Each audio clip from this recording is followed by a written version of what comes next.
9월 19일 오늘의 말씀은 역대하 5장 1절에서 14절입니다.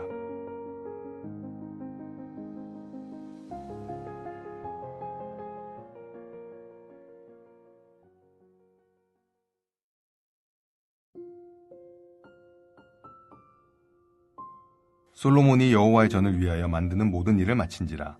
이에 솔로몬이 그의 아버지 다윗이 드린 은과 금과 모든 기구를 가져다가 하나님의 전 곳간에 두었더라. 이에 솔로몬이 여호와의 언약궤를 다윗성 곧 시온에서부터 메어 올리고자 하여 이스라엘 장로들과 모든 지파의 우두머리 곧 이스라엘 자손의 족장들을 다 예루살렘으로 소집하니 일곱째 달 절기에 이스라엘 모든 사람이 다 왕에게로 모이고 이스라엘 장로들이 이름에 레위 사람들이 궤를 매니라. 궤와 회막과 장막 안에 있는 모든 거룩한 기구를 메고 올라가되 레위인 제사장들이 그것들을 메고 올라가매 솔로몬 왕과 그 앞에 모인 모든 이스라엘 회중이 궤 앞에서 양과 소로 제사를 드렸으니 그 수가 많아 기록할 수도 없고 셀 수도 없었더라.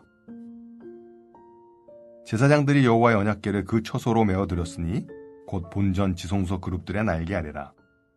그룹들이 궤 처소 위에서 날개를 펴서 궤와 그 채를 덮었는데 그 채가 길어서 궤에서 나오므로 그 끝이 본전 앞에서 보이나 밖에서는 보이지 아니하며 그 궤가 오늘까지 그곳에 있으며 궤 안에는 두 돌판 외에 아무것도 없으니 이것은 이스라엘 자손이 애굽에서 나온 후 여호와께서 그들과 언약을 세우실 때에 모세가 호렙에서 그 안에 넣은 것이더라. 이때에는 제사장들이 그 반열대로 하지 아니하고 스스로 정결하게 하고 성소에 있다가 나오매 노래하는 레위 사람 아삽과 헤만과 여두둔과 그의 아들들과 형제들이 다 세마포를 입고 제단 동쪽에 서서 재금과 비파와 수금을 잡고 또 나팔 부는 제사장 120명이 함께 서 있다가 나팔 부는 자와 노래하는 자들이 일제히 소리를 내어 여호와를 찬송하며 감사하는데 나팔 불고 재금 치고 모든 악기를 울리며 소리를 높여 여호와를 찬송하여 이르되 선하시도다 그의 자비하심이 영원히 있도다 하매 그때 여호와의 전에 구름이 가득한지라. 제사장들이 그 구름으로 말미암아 능히 서서 섬기지 못하였으니 이는 여호와의 영광이 하나님의 전에 가득함이었더라. 안녕하세요. 역대하 5장 1절부터 14절을 묵상하겠습니다. 오늘 본문은 세 단락으로 나눠 묵상하겠습니다. 1절은 성전 완공, 2절부터 10절은 언약궤를 옮김, 11절부터 14절은 성전에 임한 여호와의 영광입니다.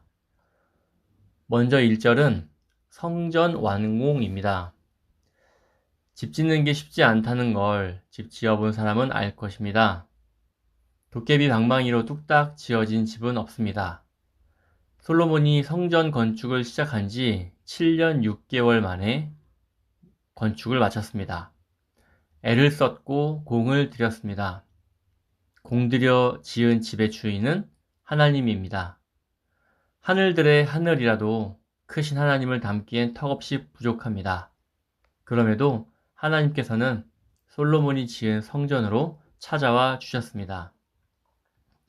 성전을 완공하고 남은 금, 은 모든 기구는 성전의 곳간에 보관하였습니다. 남은 재료는 다윗이 하나님께 바친 헌물이었습니다. 다른 지도자들도 헌물을 드렸지만 다윗을 대표로 언급한 것은 그의 헌신을 강조하기 위해서입니다. 다윗은 누구보다 많은 양을 자발적으로 드렸습니다. 성전을 짓는데 금과 보석 등 재료를 아낌없이 사용했음에도 헌물이 남을 정도였습니다. 이 헌신이 가능한 것은 이 재산이 모두 하나님의 것임을 인정했기 때문입니다. 우리가 헌신할 수 있는 것도 하나님을 인정하기 때문입니다. 우리의 삶은 하나님이 어떠하심을 알고 그분을 인정해가는 여정입니다. 하나님을 인정할 때 내 것이라 고집했던 것들을 하나님께 내어놓을 수 있습니다. 말씀 묵상을 통해서 하나님께서 세상의 주인이시고 나의 주인이심을 배우길 소원합니다. 2절부터 10절은 언약궤를 지성소에 안치하는 과정을 소개합니다. 다윗이 언약궤를 이송하던 사건에서와 마찬가지로 이번에도 왕과 공동체의 순종을 강조합니다. 첫째, 왕의 명령에 온 이스라엘이 동참했습니다. 솔로몬은 교회 이송을 비롯하여 봉헌식을 위해 백성의 대표인 장로들과 각 지파의 지도자들을 예루살렘에 소집했습니다. 대표지는 솔로몬이 즉위 후 하나님께 제사한 때에 이어 두 번째로 소집되었습니다. 그만큼 이 일이 국가 전체의 중대사임을 보여줍니다. 이는 하나님을 향한 왕의 신뢰, 지도자들의 충성, 견고한 왕정의 모습을 함께 드러냅니다. 둘째, 언약궤 이송의 모든 과정에서 하나님이 정하신 규례를 그대로 따랐습니다. 다윗 때는 율법을 제대로 지키지 않아 우사가 죽은 일이 있었습니다. 그러나 이번에는 온전히 순종함으로써 궤를 다윗성에서 성전으로 옮기는데 성공합니다. 규례에 따라 궤 이송은 레위인 제사장들이 맡았습니다. 솔로몬과 모인 회중은 궤 앞에서 수를 헤아릴 수 없을 정도로 많은 양과 소로 제사를 드렸습니다. 제사장들은 궤를 지성소로 메어가 율법에 따라 그룹들의 날개 아래에 안치했습니다.